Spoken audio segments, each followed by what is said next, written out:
Bonjour à toutes et à tous et bienvenue si vous nous rejoignez. Voici le sommaire. C'est un phénomène optique qui se produit dans le ciel très souvent après la pluie, rendant visible le spectre des rayons du soleil. L'arc-en-ciel, ce phénomène a-t-il une explication scientifique? La réponse dans un instant. Le Bénin est un grenier de richesse en matière de patrimoine immatériel. C'est le cas de la danse, qu'elle soit traditionnelle ou moderne, c'est un pilier qui indique une destination vendable. Et enfin, découverte du temple des Pythons de Ouida, ce sanctuaire d'adoration de Pythons royaux qui traîne du monde est entretenu par des prêtres consacrés. À suivre le portrait du gardien du temple.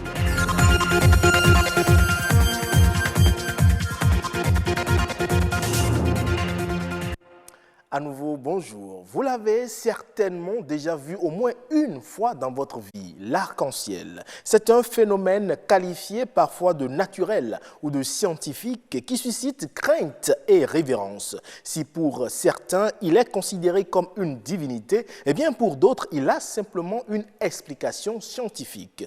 Pour mieux cerner le phénomène de l'arc-en-ciel, Joseph Bonquet-Dotou nous propose ce reportage. Un demi-cercle composé de 7 couleurs à l'horizon, l'arc-en-ciel est sans doute l'une des plus atypiques manifestations des phénomènes naturels. Mais au verso de ce spectaculaire décor se cache tout un mystère. L'arc-en-ciel, c'est une divinité qui couvre la terre et le ciel.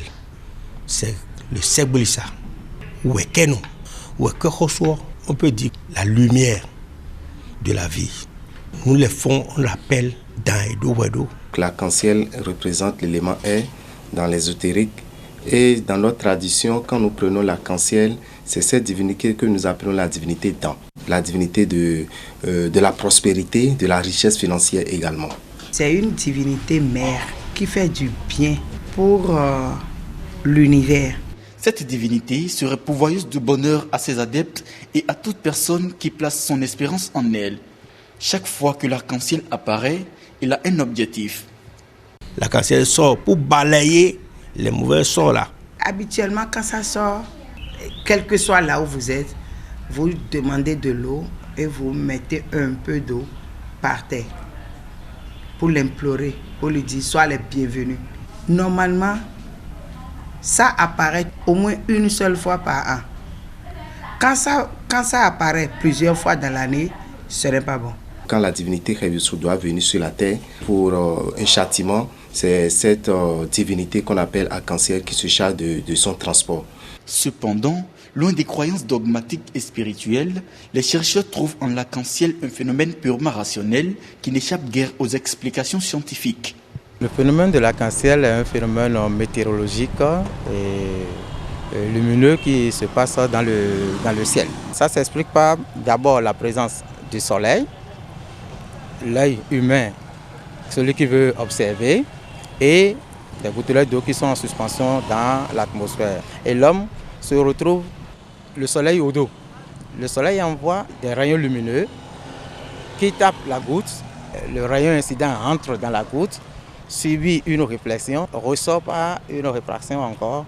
Et c'est en sortant que cela peut taper l'œil. Et le fait que la lumière du soleil est une lumière blanche, c'est composé de plusieurs couleurs. Mais on ne le voit pas en réalité. Cette lumière, en tapant les gouttelettes d'eau qui se comportent en ce moment-là comme un prisme, ça décompose la lumière blanche en plusieurs couleurs. Donc chaque couleur est déviée et on a toute une panoplie de couleurs, de rouge jusqu'au violet. En effet, toute formule scientifique s'inspire d'abord de l'irréel. Par conséquent, divinité ou pas, abstrait ou objectif, l'arc-en-ciel demeure une réalité incontestable. Il revient à chacun d'en faire sa propre conception. Et voilà, merci à vous Joseph Bonquet-Dotou. Parlons à présent des danses traditionnelles. Le Bénin en compte plus d'une centaine dans son répertoire des arts et cultures. Elles constituent une immense richesse du patrimoine culturel. Comme la musique, chaque danse porte un nom et peut être une offre touristique. Comment cela est-il possible et sur quels leviers culturels les gouvernants doivent agir pour mieux vendre le tourisme à travers les danses traditionnelles? Eh bien, Happy Goudou, gestionnaire de patrimoine culturel, nous propose quelques actions.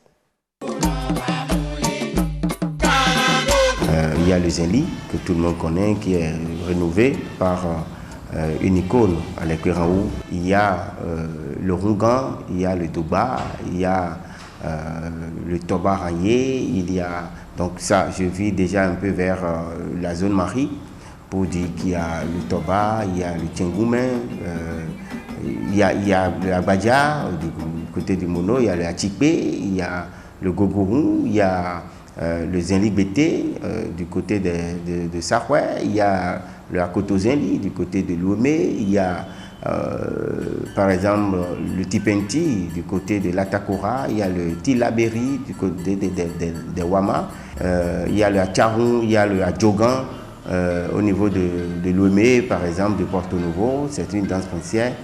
Potentiellement, c'est une offre touristique, mais de façon pratique, cela vient accidentellement. Pendant le 10 janvier, la période du 10 janvier, il y a le professeur Alade Kofi, qui est aujourd'hui un trésor humain vivant en matière de danse traditionnelle au Bénin, qui organise le Festival international de la danse Agogo.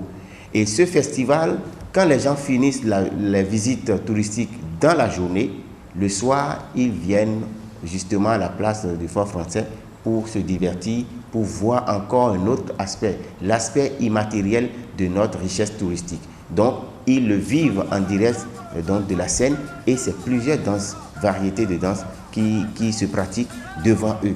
Donc, cela leur donne le goût de revenir chaque année.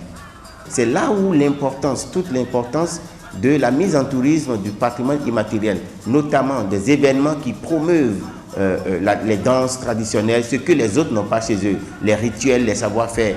Quand vous prenez par exemple le Rungan d'Abomey, vous allez voir des pagnes tissées avec des tentures, des dessins qui sont uniques, des toiles appliquées. C'est ça en fait. Et donc les gens vont être attirés par ça pour dire « Ah ça, je veux bien voir ça » et l'artisanat accompagne. Rendons-nous à présent dans l'une des villes historiques du Bénin, la ville de Ouidah. En plein cœur de cette métropole se trouve un sanctuaire, le Temple des Pitons, un lieu chargé d'histoire où sont conservés et vénérés des pitons royaux. Mais qui prend soin de ce temple et quel est son quotidien? Une équipe de la rédaction est allée à la rencontre du gardien du Temple des Pitons. Cette scène, elle est habituelle ici au Temple des Pitons de Ouidah. Quand ce piton est un symbole cultuel et culturel, son entretien est bien plus exigeant. C'est cette charge que porte depuis plus d'une dizaine d'années ce sexagénaire. Nous le rencontrons le 10 janvier au détour de la célébration annuelle des religions endogènes ici à Ouidah. Un jour particulier qui l'oblige à rester un long moment près du fétiche de ce temple, le Torio, comme il est appelé en langue fon.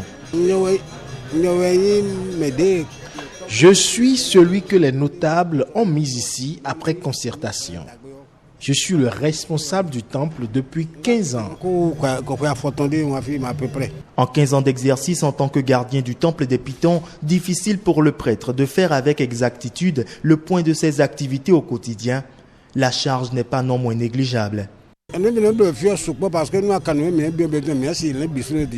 D'abord, en tant que prêtre, il est difficile de dire tout ce qu'on fait ici. D'abord, en tant que prêtre, j'ai le devoir de veiller sur l'entité pour qu'elle ne périsse pas.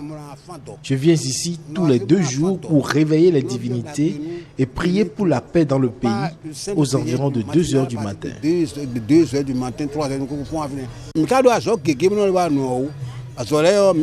Nous supervisons les cérémonies familiales. Après consultation du fétiche, nous apportons guérison aux malades sans aucun comprimé. Le temple des Pitons comprend plusieurs bâtiments, entre autres celui en forme de cône tronqué d'environ 12 mètres carrés, abritant les pitons vivants. Les femelles appelées en fond Dangbedre sont plus grosses que les mâles, communément appelés Dangbekborun, et leur longueur ne dépasse pas 1,50 m. Autant de biens chargés d'histoire dont il faut prendre soin. Heureusement, Dangbenon Desso n'est pas seul à exercer cette tâche. C'est devant le Torio que nous sommes ici. Et ceux avec qui je travaille ici sont nombreux. Pour ce qui est de la nourriture des serpents, cela est laissé aux soins des animaux qui sont autorisés à sortir une fois par semaine.